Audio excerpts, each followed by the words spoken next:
Welcome again to Reconnecting Africa. As you know, this is a channel that reconnects the people in the continent and those descendants of those who were taken to the diaspora, unfortunately. And fortunately, this is the time we are reconnecting. I'm emotional right now because I know those are my people here. I'm talking to my sister from Jamaica. Yes. Yes. My sister, tell me a little bit about, not about Jamaica, tell me a bit about Africa. What do you know about Africa? I know that our people were taken from Africa, enslaved, and taken to all parts of the world, and that's why I sound like this, and you sound like you do. Because of colonization, we were displaced. You know, we were taken away from what we knew, and we had to start somewhere else. Yeah, and because of that, some of us lost our roots. You know, we know that we come from Africa, but where we come from, exactly, we don't know. That's true. But one thing, not trying to correct you there, nothing. Because Africa was one, didn't have a borders. Yes. From the top to the bottom, Yes. people just running. Yes. So you are all around. Your blood is all around. Your genes is all around. Yeah. Yeah. My sister, what's your opinion? What do you know about Africa?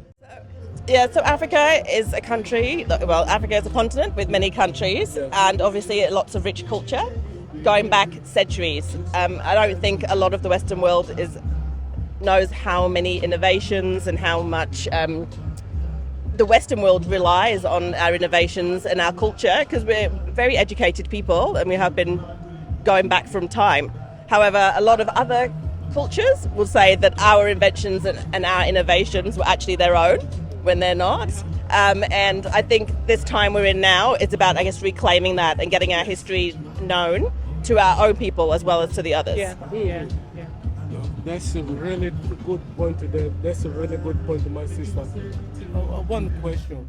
What was the impression you had about Africa? Because I know as the time goes, a lot of people understanding a bit more about Africa. Before that, what was in your mind? Historically, in the media, we grew up in England, so it was mainly around Africa being a poor country, generally uneducated, a country that needed to rely on handouts and aid.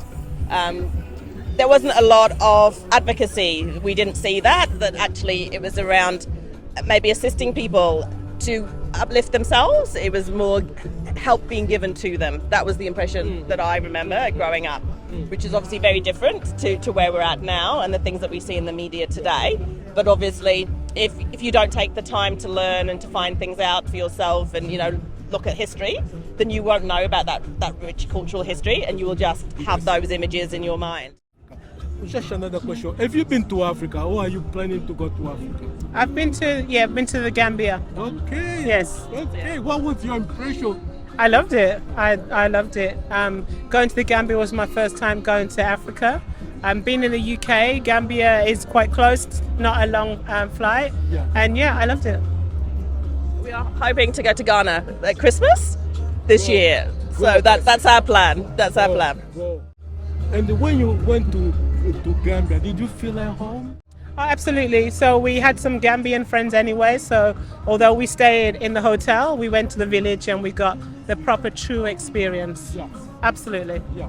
Yes. That's what I always tell my people. Yes. When you go to Africa, You can stay at a hotel because it's Yes. comfortable, whatever. Yes. But if you can meet the locals, Yes. eh, Yeah, and absolutely. eat that food, don't eat the hotel. Yes, yes, absolutely. And what message do you have to your African cousins? I think just to unite, yeah, I just think that we need to come together, like events like this. These are our events for us, by us. Other cultures are more than welcome, but this is about us. And this Africulture is once a year. This should be just an ongoing thing, you know? But we need to come together. We don't need other people to do this for us. We just need to unite and we can do this. So no, and it's 15 years of Africultures, so I think that's a very good representation as to how far things have come. Because I'm sure if we were here 15 years ago, this event would look very different to the way it looks today. That's a really good point. Okay, man, I could go on asking, but what's your message to the Jamaican people in relation to Africa? Okay. I don't think we really need to give a message to the Jamaicans. I think Jamaicans by nature, we're curious, we like to get around, we like to travel. And so I think they're already doing what we'd say, which is get out there, try different cultures, try new experiences. Yeah. Yeah, agree. Yeah, and tell them to travel to Africa, see the motherland, see where your great father came from. Yes. Because the same things that you guys probably doing, those are the same things your great father did in Africa. Yes. Personally, every time I see a diasporan person, I cry. I know this is my people. Yes, yes. I know there's a lot of misunderstanding of Yes. the past, saying that Yes. the African sold them, they didn't want them. Yes. No, I have to tell you the truth. Yes. Our ancestors, your ancestors, which Yes. are the same, they were so peaceful people. Yes. When they saw the white men, they just thought they would live at peace. The white men took advantage.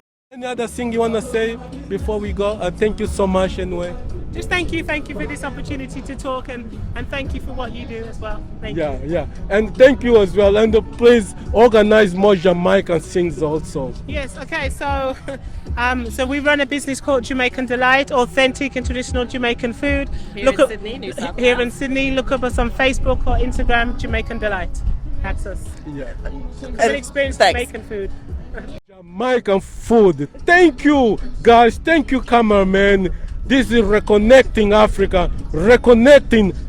Africa and the diaspora. Those are our people, descendants of those who were taken to the diaspora. Wonderful, wonderful. Okay, thank you so much. Thank you, boys.